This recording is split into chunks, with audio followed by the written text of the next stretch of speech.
Anybody remember? Jacob and Esau, right? Nobody say it. One guy was red haired and one guy was man who dwelled in the tents. Yeah, he was. What does Jacob's name mean? Cheater, right? And Esau was kind of just this, not a great guy either, really. So I don't know if you remember, but last week I basically said this. I don't really like either of these guys. But we talked about this. We talked about that we all have junk in our life. We all have sin. We're all messed up, right? But God still chooses to use us and still work in our lives regardless, because He works in Jacob and Esau's life. Tonight we're going to pick up and we're going to talk about Jacob, but we're going to talk about Jacob's relationship with his father-in-law. His name is Laban. We kind of skipped over this part of the story last time, but we're going to go back and look at that.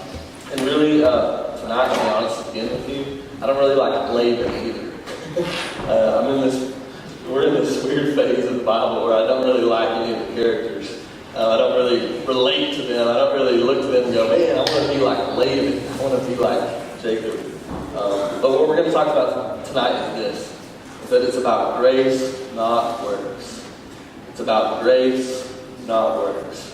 That's what we know from the New Testament. We're going to read Ephesians 2:8, which you probably know. It's by grace that you've been saved, not by works that no one could boast. Right? We're going to talk about that, but we kind of see that in this story tonight. Because Jacob's going to try to work things to bring about his outcome, what he wants. He's going to do all this stuff, and Laban too. He's trying. Laban's just another cheater. He really is. He's trying to work. Jacob's trying to work. It never works out for them. But ultimately, God gives grace. So that's what we're going to talk about tonight. So if you remember, really the only thing we know about Jacob's early life is two stories. The time he tricked his brother and he gave him food. He got his birthright. Remember that? We talked about it last week. And then we know the story of Jacob being blessed by his father. Right? So he dressed up as his brother and he went in and gave him food. Always had to do with food for some reason. Guys are driven by their stomachs. So, but what happened after that? What did he have to do after those incidents? Yeah, he had to go away. Why? Because he was a dirty, rotten cheater? No. Yeah, his brother wanted to kill him, right? But Isaac didn't know that. But Isaac wants to send him away anyway. He's probably tired of him. So that's what we're going to pick up in the story. We're in 28, verses 1 through 5. We'll start 28, verse 1. It says, Then Isaac called Jacob. He blessed him and he directed him. And he says, remember, he doesn't know that Esau's mad at him. He just has a different purpose in mind. He says, you must not take a wife from the Canaanite women. Who were the Canaanite women?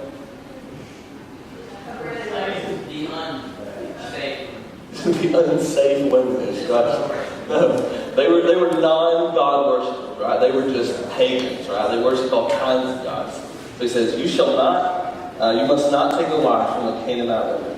He says, arise, go to Padan Aram, to the house of Bethuel, your mother's father, to your uncle's house, and take as your wife from there one of the daughters of Laban, your mother's brother. Verse 3. God Almighty bless you and make you fruitful and multiply, that you may become a company of peoples. Does that sound familiar? You've heard those words before? May He bless you, may He multiply you, may He make you a great people. What was that? Who was that promise given to first? Abraham, right? Verse 4. May He give the blessing of Abraham to you and to your offspring with you, that you may take possession of the land of your sojournings that God gave to Abraham. Verse 5. Thus Isaac sent Jacob away, and he went to Padan Aram, to Laban, the son of Bethuel, the Aramean, brother of Rebekah, Jacob and Esau's mother. So Jacob doesn't know that Esau's mad, right? So he sends him away for another purpose. And what was that purpose? Go and find a wife. And if you remember, this is the same place that Abraham sent his servant. Remember the sermon where we talked about the hand under the thigh? Remember that? Weird little practice they had. Abraham sent his servant to go find Isaac a wife. Who did he find? Rebekah. Now, Rebekah's son is going back to the same place where she's from, going to find a wife for Jacob. I get all these names confused in my head. So Jacob takes off. He goes to Padan Aram, wherever that is, And he has this really similar story. Remember what happened when the servant came to that place? Where did he go to? He went to the well, right? So Jacob comes and he shows up at a well too. A different well, not the same well. And there's a lot of sheep around, and there's some shepherds, and he starts talking to them, and he figures out, oh, these guys know Laban. And they're waiting for enough shepherds together so they can water their sheep. Because it took so many of them to move the stone from the well. So they're waiting, and all of a sudden, here comes this nice young lady with a herd of sheep. I don't know. That doesn't sound really very attractive to me. I'm not looking for a sheep herder. That's not what I was looking for in a wife. But Jacob sees Rachel coming. And she's coming with a bunch of sheep. And he notices that she is beautiful. And so what does he do? He goes to the well, and he grabs the stone that it took many men to move. And he says, no, I'm inspired right now. And he grabs that stone and he moves it out of the way. And he waters her sheep. Remember the story with Isaac? What happened? She watered the servant's camels, right? But now it's the exact opposite. Because it's opposite because of this. Remember the servant? What did he do? He went and he was seeking God's guidance in the whole thing. He said, I'm going to go look for this woman, and she's going to be the one that she waters my camels, and she offers to water everyone. He was seeking after God. But Jacob's going with a very different plan here. He's kind of the opposite. He's going with his own intentions in mind. So he did that. He found out this is Laban's very own daughter, Rachel. So they go back to Laban's house, and Laban welcomes him in. We're going to pick up the story there in 29 verse 15. 29:15. Got it? Then Laban said to Jacob, because you are my kinsman, because you're my family, should you therefore serve me for nothing? Tell me, what shall your wages be? What should I pay you? Now Laban had 2 daughters. The name of the older was Leah, and the name of the younger was Rachel. This is how we translate it, and I'll explain it. Leah's eyes were weak, but Rachel was beautiful in form and appearance. What does that mean, that Leah's eyes were weak? Blind. She's not blind. It's a metaphor. No. So it says Leah was like this, but Rachel was beautiful. So it probably means that Leah was not a looker. Leah was the oldest daughter, but none of the guys were chasing after her sheep to try to, roll away massive stones for her, right? Okay? Compared to her younger sister, she was probably ugly. That's the scripture being nice when it says Leah's eyes were weak. Now verse 18. Jacob loved Rachel. Jacob loved Rachel. And he says, why did he love her, by the way? What did he know of Rachel at this point? All he knew that she was beautiful, right? He only was looking at the outward appearance, right? Jacob loved Rachel, and he said, I will serve you 7 years for your younger daughter, Rachel. Verse 19. Laban said, it is better that I give her to you than I should give her to any other man, so stay with me. So he agrees. Verse 20. Here's the most romantic verse in the Bible. So Jacob served 7 years for Rachel, and they seemed to him but a few days because of the love he had for her. Right? Girls are like, oh, I want a man who will serve 7 years, and it seemed but a few days to him. So Jacob and Laban, they agree, right? Here's what's going to happen. Jacob's got to stay. He can't go back to his family. So he's going to stay. He's going to work for Laban, but instead of getting money, what's going to happen is at the end of 7 years, he's going to get Rachel as his wife. Now, normally, what would have had to happen in this day and age was a man would have to pay for his wife.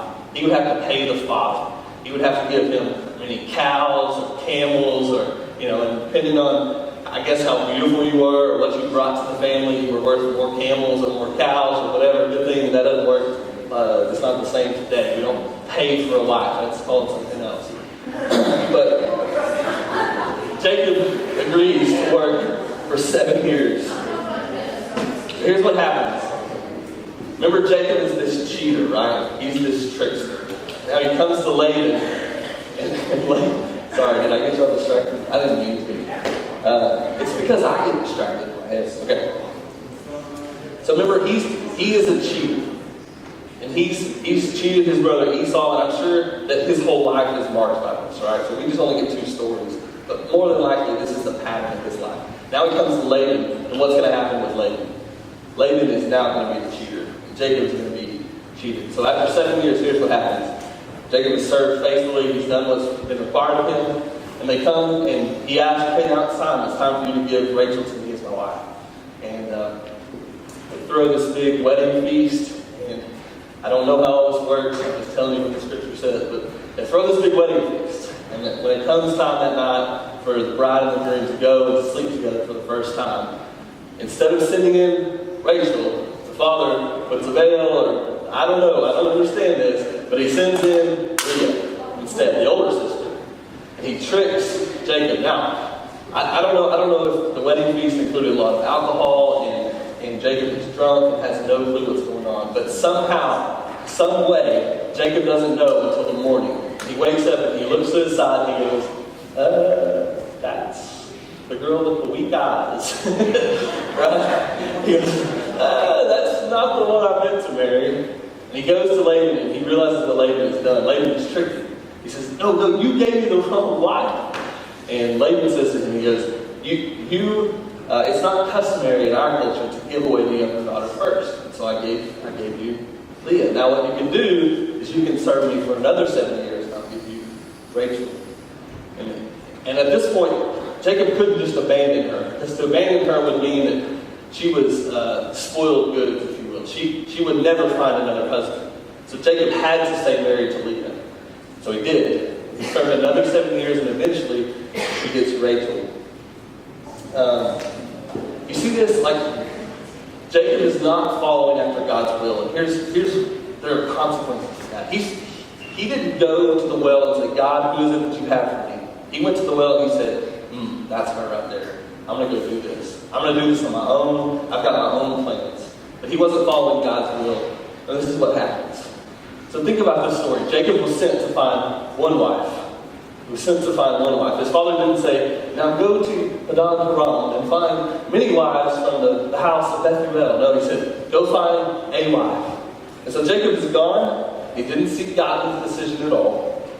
And instead, he chose on outward appearances. Instead of having one wife, now he has 2 wives. He's been tricked and treated. He tried to become the older sibling. Remember in the story of him and Esau? And now he's been tricked and he's had to marry the older one, not the younger one. Now, if you can't see how this is setting up for some massive tension in their family, I don't know about you, but one wife is all that I want. One wife is more than enough. I can't imagine having 2 wives in the same house, let alone more than that. But Jacob's got that now. He's got 2 wives. Now, remember what God's trying to do in this situation is this. This is God's purpose. Hang on the other side. God's purpose is this. He's at work even though that Jacob is not. We got a slide channel. God's purpose is this. Is God is trying to bless, give land to, and give many descendants to Abraham. Then it went to Isaac. Now it's going to Jacob. So God's going to use this mess up. God's going to use this tension, this broken family to bring about his purposes. Even though Jacob isn't trusting and seeking after God, he's going after his own way. So let's kind of see how this plays out. Now we've got 2 wives. We've got lots of interesting things that happen here. Okay? This is going to be 29, start at verse 31. So, it says that when the Lord saw that Leah was hated, so not only did Jacob just kind of not really like her or not enjoy looking at her, but apparently he hated her. It says he loved Rachel, but he hated Leah. But he just kind of had to stay married to her. So it says when the Lord saw that Leah was hated, he opened her womb, but Rachel was barren. So he says he gave Leah the ability to have kids, and he took that away from Rachel, the one that Jacob loved. Verse 32, and Leah, the older one, conceived and bore a son, and she called his name Reuben. Let's skip to verse 33. She conceived again and bore a son, and she called his name Simeon. Verse 34, and she conceived and bore a son, his name was called Levi. Verse 35, and she conceived again and bore a son, she called his name Judah. So she's got 4 now. Alright? let's read what happens after this. Verse 1 of chapter 30. So he's setting up some tension, right? One wife's already got 4 kids. The other one can't have any. When Rachel saw that she bore Jacob no children, she envied her sister. She said to Jacob, "Give me children, or I shall die." Verse 2, Jacob's anger was kindled against Rachel, and he said, "Am I in the place of God, who has withheld from you the fruit of your womb?" She says, "What can I do? God's the one that's done this." Verse 3, then she said, okay, it's about to get even more twisted. Verse 3, then she said, "Here is my servant Bilhah." What a name, right? "Here's my servant Bilhah. Go into her so that she may give birth on my behalf, that even I may have children through her." Verse 4, so she gave him her servant Bilhah as a wife, and Jacob went into her. Verse 5, Bilhah conceived and bore Jacob a son. So Jacob's now got this. He's got a wife he loves, he's got a wife he hates, he's got a wife he uses, right? He's got 3 now. He's got 5 sons, but he's got 2 baby mamas. Let's go to verse 7. It gets worse, alright? Verse 7. So follow me. Rachel's servant Bilhah conceived again and bore Jacob a second son. And she called his name Laban. Let's go to the next one. When Leah saw that she had ceased bearing children, she took her servant Zilpah, supposed to be Zilpah, and gave her to Jacob as a wife. Then Leah's servant Zilpah bore Jacob a son. She called his name Gad. So, okay, now we've got a wife he loves, a wife he hates, and 2 wives he uses, and 2 wives using each other using their servants against their other wife and against Jacob. And he's got a very messed up situation. You've got Jacob now with 4 wives. He's got 8 sons at this point. Sorry, I haven't got to the 8 yet. Verse 12, sorry. Leah's servant Zilpah bore Jacob a second son, and his name was called Asher. Sorry, it's hard to follow because I'm just skipping around. Verse 17, sorry. And God listened to Leah. So Leah's crying out now because she can't have any more sons. Rachel can't have any sons. Only the servants are having sons, and so she's crying out to God. And God listened to Leah, and she conceived and bore Jacob a 5th son. So this is Leah's 5th. She called his name Issachar. Then verse 19, the next one. And Leah conceived again, and she bore Jacob a 6th son. She called his name Zebulun. Now, verse 22. We're almost there. That's 10. You got 3 baby mamas. That should be 10. And verse 22, here we go. Then God remembered Rachel. Now, Rachel's the one he loves, right? Rachel's the one who he wants her to be his wife. But he's got 3 others now that he probably could care less about. He wants Rachel. God remembers her. And God listened to her and opened her womb. She conceived and bore a son. She called his name Joseph. Okay, so if you can't see the family strife, if you can't see the tension that's set up. So you've got this household. You've got Jacob, the father, and you've got very clear evidences of all of his mistakes right in front of him. 11 sons. He's got a daughter or 2 who didn't read. He's got a wife he loves, a wife he hates, 2 wives he uses. And this is jacked up, right? And Jacob he's tried to work his plan because he's tried to bring about what God had promised him, which was what? To make him a great nation. To bless him, to let him be a blessing to all the nations. He's tried to bring this about with his words.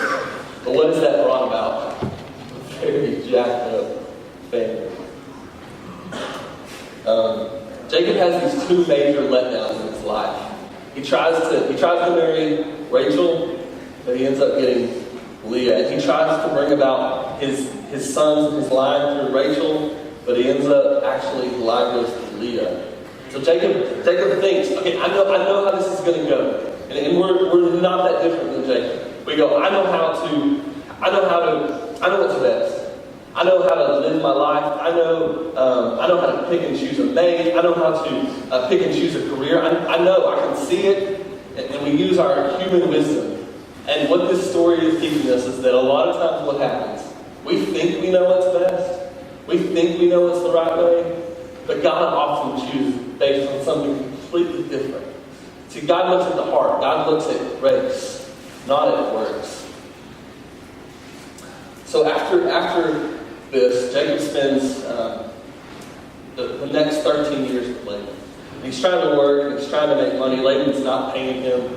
But eventually they come to some terms, and Jacob begins to let him take certain of the sheep. And he begins to grow his wealth like crazy. Laban's sheep aren't really producing, but Jacob's are growing like crazy. And Laban's not really, he's normal, but Jacob is just greatly blessed by God in all that he does. Like, why? Why does God look down and do that for Jacob? Is it because he's this great man of faith?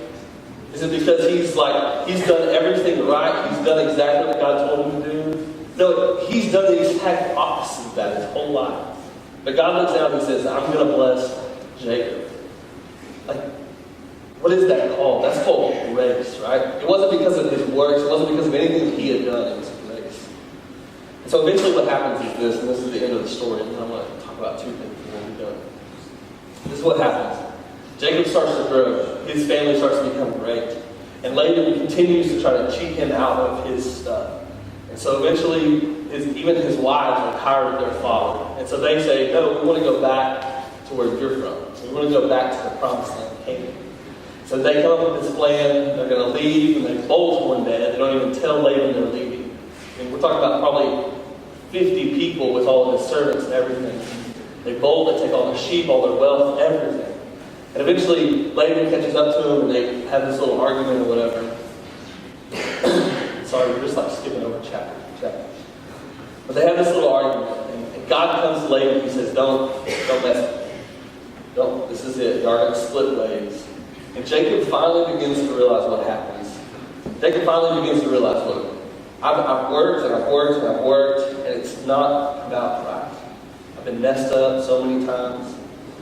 But finally he begins to realize at this point, once he's leaving, that it's been God who blessed him. It wasn't because of anything that he did. It wasn't because of anything that Laban did. It was God who blessed him. So let's look at that. Chapter 31, verse 42, it says this. If the God of my father, the God of Abraham, and the fear of Isaac, and the God of Isaac, had not been on my side, surely now you would have sent me away empty-handed. God saw my affliction and the labor of my hands, and he rebuked you last time. So Jacob begins to see this, is that his whole life has been based on grace. He's tried to work, he's tried to do all the right things, and they failed him. He's done a lot of the wrong things, and they failed him. But God continues to bless him for no other reason than God chose to bless him. So Jacob is beginning to see that it's about grace, about works. Okay, so this is what I want us to learn. So I know you're like, again, I feel like we come to this point every week in Genesis. It's like, okay, sheep and baby mamas and all that. I feel you. Chandler sat with me in my office yesterday, and I sat there for an hour and basically I don't know what to say. I don't know how this applies to my life. I don't understand this. Here's what God taught me through this. Okay? That it's about grace, not works. God chooses based on the heart, which is grace, not on the outward appearance. You see, Jacob, what did he do when he went to the well? He looked around, he saw the prettiest girl, and he said, I'm going after that one. He didn't wait to hear from God. He didn't seek after God's will at all. So that happens in our life too, right? Culture, our friends, whatever it is that influences us tells us this, is that coolness or swag or success or great intelligence or beauty. That's what's most important.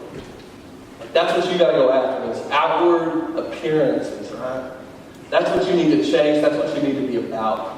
That's what the culture, that's what the world tells us. But God says something very different. God often looks completely different than the world, right? He says, no, what's most important is your heart. What's most important is what's on the inside. What's most important is grace, right? You see, you think about these characters. If God had promised to make them a great people, remember Sarah? When did she have a kid? She was 90, right? What about Rebecca? We didn't talk about this. Rebecca was 60 until she could have a kid. If we're talking about making a great people, I mean, if you're going to choose some wives, I think you should choose some wives that can make some babies, right? But they've got some wives in this order that are barren, right? Same thing with Rachel and Leah, right? Many years of their life they were barren. They weren't producing children. So why did God choose them? Why didn't God choose someone that had all the outward things, right? It's because it's based on grace. Think about this. Think about God choosing the younger one, not the older one. In this culture, the older person is always the most revered. The older person is the one who always got the stuff. But what happens in our story, or in these stories a lot of times, is God chooses the younger one. Think about Abraham had 2 sons, Ishmael first, and then Isaac. Who does he choose? He chooses Isaac, not Ishmael, right? Think about Esau and Jacob. He doesn't choose Esau, he chooses Jacob. He chooses the one that was despised and rejected, right? The one who was second. Jacob had no standing in society. He didn't have the outward appearances, but it was, why did he choose him? To show that it was grace. Leah and Rachel, right? Jacob goes after Rachel because she was something to look at, and he doesn't go after Leah because her eyes were weak, because she was ugly, right? But God says, no, I'm going to choose Leah. And ultimately, it's Leah's son, Judah, who the line continues to. So God doesn't, and this is so on purpose by God. He does things so backwards. Because we would look around and we would say, no, that's the guy who's going to be the leader. No, that's the one I want to marry. And it's only based on outward appearances. It has nothing to do with the heart. It has nothing to do with following God or seeking His will. And we work so hard. We work so hard to try to bring about blessing on our lives, to try to bring about God's favor on us, just like Jacob. But our efforts, your efforts, will always fall short. Here's what point this whole thing is we must rely on grace from God. We must rely on grace from God if we're to experience true life. I want to read it in Ephesians 2, 8 and 9. It's a passage we taught through last semester. But Ephesians 2, 8 and 9 says this: For by grace you have been saved. For by grace you have been saved through faith.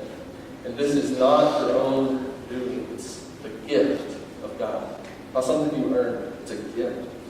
And it's not a result of works, so that no one may boast. Like our salvation, being in a relationship with God, having God's favor on your life is not because you're excellent. It's not because you got swag. It's not because of any of those things. And if you think that it is, it's completely messed up. You see, it's all about grace. You want grace. You don't want God to look at you and give you what you deserve. You want grace, I promise. And that's the story of the whole Bible. That really is the story of the whole Bible. And I want you to see that from random stories about Jacob and his 4 wives, all the way to very clear explanations in Ephesians, that ultimately it's about grace, not works. So let me pray for us. God, I pray tonight that just as I come to this a little confused sometimes. I come to this not really understanding all that you're doing in this. But I pray that you would help them to see what you're doing here. That Jacob tried to work his plan, but it never worked out.